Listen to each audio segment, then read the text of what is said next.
kami dari kelas KMA. Kalian kepo nggak sih tentang peran dan fungsi humas instansi rumah sakit? Yuk ikut kami!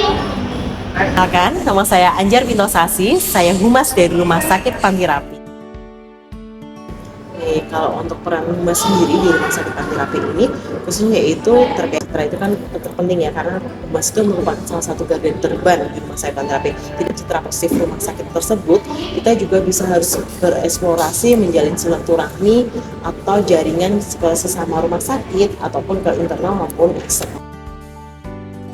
Kalau untuk konteks dengan relasi dengan media, karena kami sendiri selama ini kita menyebut teman-teman wartawan atau media itu dengan sebutan rekan media, karena kami mempunyai suatu grup WA di mana kami tidak hanya ketika butuh saja mencari wartawan atau rekan media, namun kita bersilaturahmi terkait dengan hal tersebut. Kita juga ada beberapa poin yang bisa dipegang, yaitu dengan hubungan media bisa membangun hubungan yang baik, dan contohnya salah satunya networking. Yang terpenting adanya juga pertemuan rutin, salah satunya yang sering kita adakan yaitu media gathering yang hampir bisa diadakan setiap setahun sekali dalam rangkaian HUT rumah sakit. Kita juga menyediakan informasi yang akurat dan tepat waktu. Apabila kita ada event atau ada sesuatu terkait dengan pemberitaan, maka kita akan buat press release dan kita akan kirim. Kita selain ada one hati dengan para awak media, kita juga ada namanya hospital tour. Jadi rekan-rekan media akan diajak untuk keliling ke rumah sakit terkait dengan pelayanan yang ada di rumah sakit kami.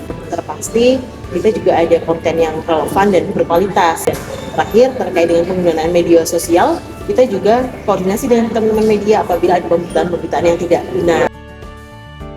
Untuk internal sendiri karyawan, kita selama ini juga ada harus komunikasi dua arah. Jadi tidak hanya humas memberikan informasi pada internal, ini ada info seperti ini, tapi bagaimana kita memfasilitasi adanya komunikasi dua arah.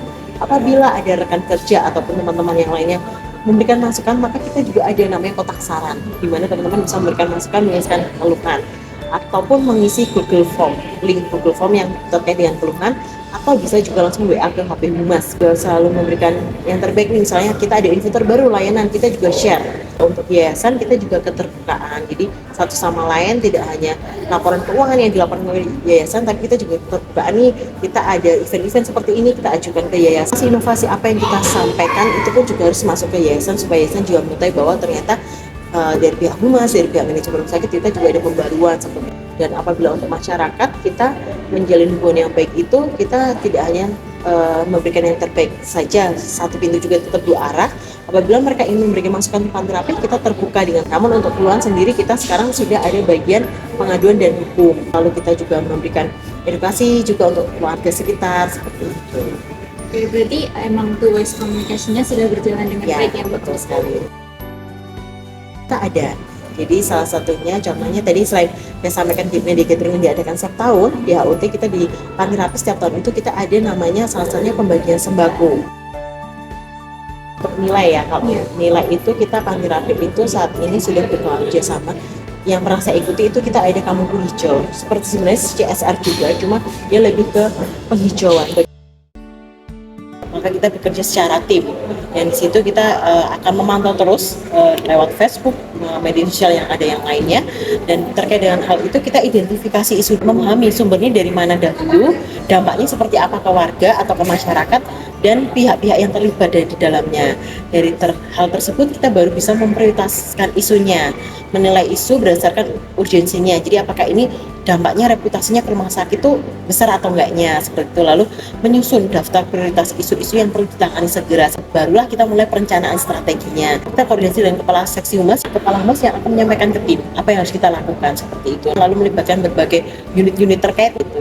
Maka dilakukan komunikasi proaktif di mana kita akan mengkomunikasikan kebijakan. Maka langkah-langkahnya yaitu kita buatkan info yang kita umumkan secara umum. Kita salah satunya yaitu melalui media sosial Instagram, Facebook maupun website resmi kami.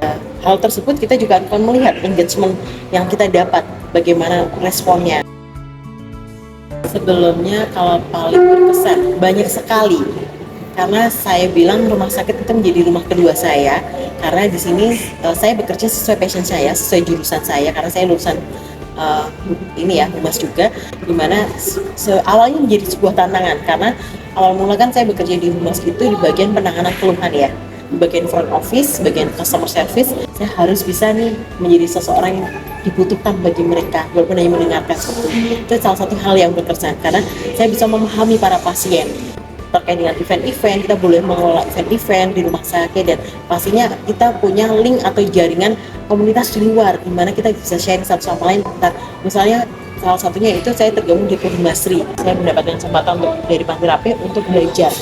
Saya mendapatkan kesempatan untuk sertifikasi karena saat ini seluruh humas itu sudah harus bersertifikasi. Keterbukaan, ambil ilmu, dan yang terpenting adalah ketika teman-teman sudah mencintai suatu pekerjaan, terutama dalam dunia kehumasan, maka saran saya cintailah dunia itu. Ketika kamu mencintai dunia itu, maka semesta pun akan mengikuti kalian. Rumah Sakit Panterapi menghadirkan pelayanan prima, serta fasilitas yang cukup mumpuni, adanya kemudahan mesin pendaftaran otomatis, layanan pengaduan melalui kotak saran, layanan informasi yang sistematis dan komunikatif, serta ruang tunggu yang nyaman bagi para pasiennya. Selain itu, di dalam gedung baru, Rumah Sakit Panterapi terdapat lounges atau ruang bersantai yang menghadirkan pula kafe, serta makanan dan minuman yang dapat dinikmati.